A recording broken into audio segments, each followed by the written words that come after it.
Welcome to AI Velasquez, where we discuss all things diplomatic history, Henry Kissinger, and foreign policy. My name is Alex, and in this first series, we're going to be reviewing Henry Kissinger's book, Diplomacy. Every video will have a summary of one chapter, followed by an analysis of that same chapter. And today, we're going to start with chapter 1. But given that today is the first episode of the series, it makes sense to give a brief summary of the book for those who have never read it. This book is considered one of the, if not the, authoritative book on foreign policy, international relations, and diplomacy. Hence why I'm starting my YouTube channel by reviewing this book. It was written by Henry Kissinger, who served as the 56th Secretary of State under President Nixon and President Gerald Ford from 1973 to 1977. Kissinger himself details his negotiations with world leaders, and he describes how the art of diplomacy has changed the world in which we live. He also explains why America's approach in foreign policy has differed vastly from that of other nations, and why these other nations produce their own ways of conducting foreign policy. That being said, let's start with Chapter 1, The New World Order. Kissinger starts with a very powerful opening paragraph. He says that in every century, there is one great power that has the moral force to shape the entire international system. In the 1600s, it was France, under Cardinal Richelieu, who was motivated by national interest. In the 1700s, it was Great Britain's balance of power that had dominated Europe. In the 1800s, it was Metternich's Austria that shaped the European map, and Bismarck's Germany that dismantled it into a game of power politics. And in the 1900s, no other country did more to influence international relations than the United States.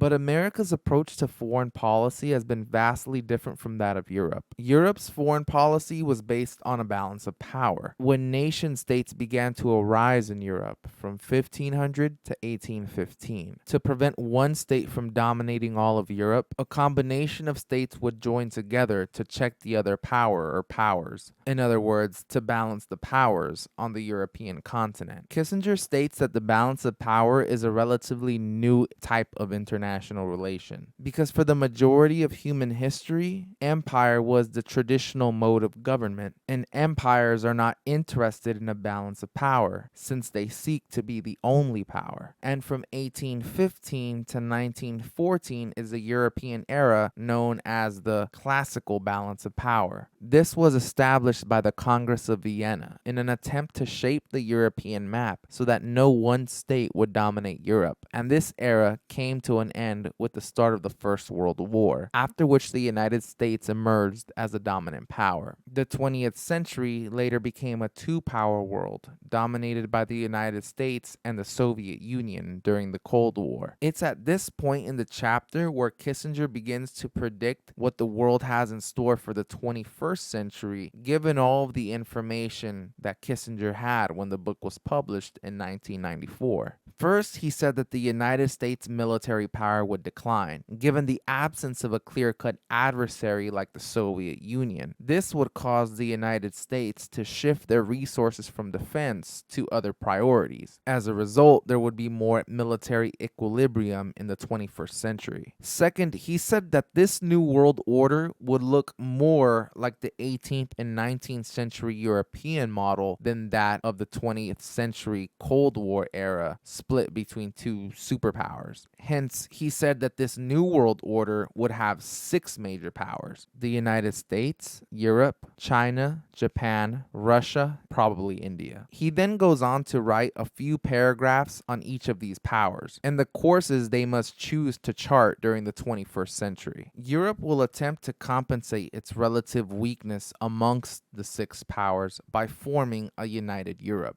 He said that such a political entity has not existed before, and there are no guidelines from the past for such an entity. In the case of Russia, will post-communist Russia restore its lost empire? Will it shift its center of gravity to be more active in Asian diplomacy? How will it react to upheavals around its borders? In the case of China, China was a humiliated subject of the European colonial powers of the 19th century. What course would it head into the New World Order of the 21st century? As for Japan, Japan would have to decide how it's going to fit into the Asian balance of power amongst China, Korea, and Southeast Asia. And last, India. As a nation state, India is a newcomer, but it has yet to assume a role as great as its physical size on the international scene. Given the ambitions and the desire of world order each nation is trying to carve out, Kissinger notes that never before has there been a world order assembled from so many perceptions on a global scale. Kissinger notes that the two most stable international orders in history has been the Congress of Vienna that established a classical balance of powers from 1815 to 1914, and the world order dominated by the United States after the Second World War. But the problem with the New World Order is that it will have to be built by the different statesmen who represent vastly different cultures. Since this book was published in 1994, the world order Dr. Kissinger was trying to predict has become much clearer to us now in the 21st century, almost 30 years later. It's been clear since 1999, for example, that Vladimir Putin has been attempting to restore the lost Russian Empire, and he seems to be following in the footsteps of the Russian emperors of the past by expanding Russia's territory. And China has gone in the direction of rejecting Western ideas, culture, and influence from the public sphere since the ascension of Xi Jinping in the year 2012. Given Russia and China's growing anti-Western alliance, Kissinger's prediction that this new world order of the 21st century being more like the 18th and 19th century classical balance of power era and less like the rigidity of the 20th century Cold War era is